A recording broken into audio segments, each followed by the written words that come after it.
नमस्कार. श्री स्वामी समर्थ. पार्ट 2 म्हणजे दुसरा व्हिडिओ आहे. आम्ही ना याच्या अगोदर तुम्ही येडेश्वरीचा आणि तुळजापूरचा व्हिडिओ बघितला असेल आणि आता आम्ही चाललेलो आहोत गाणगापूरला. आणि ना एस टीमध्ये बसलं ना तर ह्या लाडूबाईंना लगेच झोप येते, त्याच्यामुळं ना त्यांचं काहीच त्रास नसतो. आणि जिथं कुठं स्टॉप येईन ना उतरायचे तिथं आम्हाला दर्शनासाठी, तिथे लगेच उठणार त्याच्या अगोदर आणि फ्रेश होणार. इथं बघा त्यांचं चाललेलं आहे डोकं इचरायचं, छान छान असं मेकअप करायचा. जिथं स्टॉप येईल तिथं एस टी अशी 5-10 अंतरावर असेल त्यावेळेस आम्ही त्यांना उठवायचो. आणि आता ना आम्हाला तिथं दर्शन करायचं आहे. आणि गाणगापूरच्या अलीकडेच 4 किलोमीटर आहे, तिथं आधी दर्शन करून घ्यायचं आणि मग पुढलं जे मुख्य मंदिर आहे मग त्या तिकडं जायचं आहे. आता आम्ही तिकडे चाललेलो आहोत. आणि आयुष्यामध्ये ना वेळ काढून ना असं देवदर्शन केलंच पाहिजे. पैसा आज आहे तर उद्या नाही आहे. आणि ज्यावेळेस पैसा येईल त्यावेळेस तर आपलं शरीर थकलेलं असेल आणि त्यावेळेस ना वेळ निघून गेलेली असेल, पश्चातापाची वेळ येते. आपण ह्या वेळेसच फिरलं पाहिजे नव्हतं, त्यावेळेसच फिरलं पाहिजे असं होतं. आणि वाटेतच आम्हाला भली मोठी हनुमान महाराजांची मूर्ती लागलेली आहे. आणि मग आता आम्ही ते स्टॉप आलेला आहे म्हणजे मंदिरापाशी चाललेलो आहोत.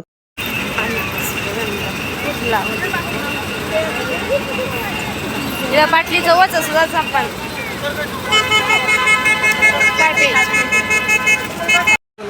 इकडं आता मावशीला दिलं काय सोडून?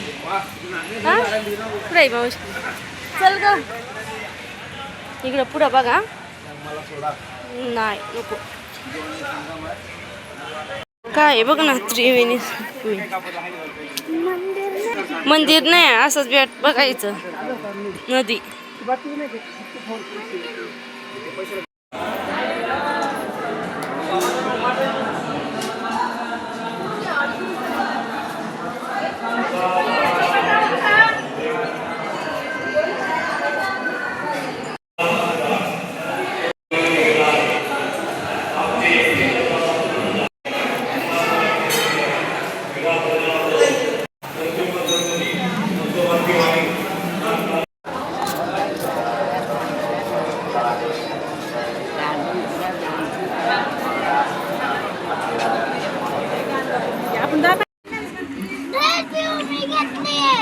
घ्या ना आता आईस्क्रीम घेतली ना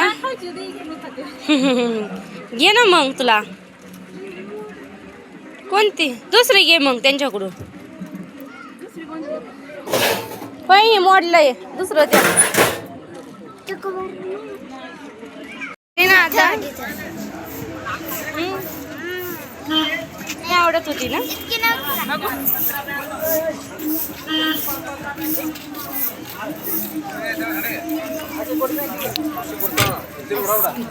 संध्याकाळचा सूर्य 5:30चा बघ ना.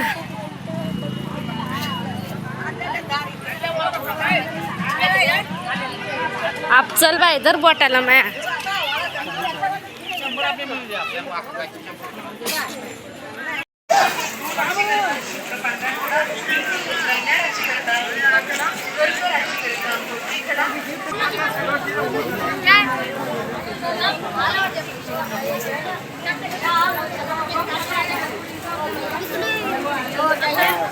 तर आम्ही ना मुख्य मंदिरामध्ये आलेलो आहोत. आता ना आम्ही वारीला लागलेलो आहोत आणि आम्ही आलो तेव्हा एवढी काही गर्दी नव्हती, त्याच्यामुळे पटपट असं एक दर्शन केलं. आणि इथे ना फोटो काढायला मनाई आहे तरी पण थोडंसं शूट केलं. आणि इथं पण या दोघींची काही भांडणं कमी नव्हतीच, धक्काबुक्की होतीच, थोडंसं लागलं तरी त्यांचं सुरू होतं.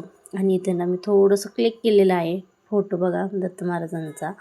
लगेच म्हणले फोटो काढून घ्या. आणि मंदिरात गेलं ना 10 मिनटं का होईना बसावं लागत असतं. मग तिथे बसलं, मग बाहेर आल्यावरती मग फोटो काढले. मग इथं पिऊसीचं तिच्या मावशीचं फोटो काढायचं चाललेलं होतं. आणि तेव्हा कसलं छान छान कोरलेलं होतं, नावं वगैरे असं रेखीव कामं केली. कसं केलेलं असे हा प्रश्न पडलेला असतो मला नेहमी मंदिरामध्ये गेलेला. आणि एवढं छान आणि प्रसन्न वाटतं ना तुझी ताली ते कलाकुसर वगैरे घेऊन. आणि मग आता दर्शन घेऊन बाहेर आलेलं होतं, म्हणजे थोडीशी खरेदी करावं. पण आपल्यापेक्षा ना जिथं मंदिरापाशी ना खूप असं महाग असतं, त्याच्यामुळे यात्रेमध्ये परवडतं आपल्याला घेण्यासाठी. फक्त विचार केलं काय घेतलं, हे प्रसाद घेतला, खायला वगैरे घेतला. आणि मग आता मी एस टीकडे आलो होतो आणि मंगनामधलं काय शूट केलंच नव्हतं. नाही आता आम्ही ना अक्कलकोटला चाललेलो होतो आणि एस टी चालू झाली की आमच्या लाडोबाई लगेच झोपत असं घटना तुम्हाला सांगितलं तर व्हिडिओमध्ये. आणि ना आता ना अक्कलकोटमध्ये आम्ही पोचलेलो होतो. पोचलो नाही तेच एवढ्या सुंदर सुंदर छान छान मूर्त्या लागलेल्या होत्या ना स्वामी महाराजांच्या, की बघूनच आकर्षण वाटत होतं ना की एवढं प्रसन्न छान असं आम्ही अक्कलकोटमध्ये पोचलो त्यावेळेस. आणि मग आम्ही नाही का हॉटेलमध्ये थांबणार होतो. तर आम्ही तिथं थांबलो होतो ना जिथं राहायचे तिथं ना असं स्वामी महाराजांच्या 2 मूर्त्या होत्या आणि तिथं आमचं फोटो काढायला चाललेलं होतं. आणि ह्या ना अशा झोपेतून उठल्या त्याच्यावर थकल्यासारख्या झाल्या होत्या. आम्ही 9 वाजता आम्ही पोचलेलो होतो. मग आम्हाला ना उद्या इथं मुक्काम करून मग सकाळी स्वामी महाराजांचं दर्शन घ्यायचं होतं.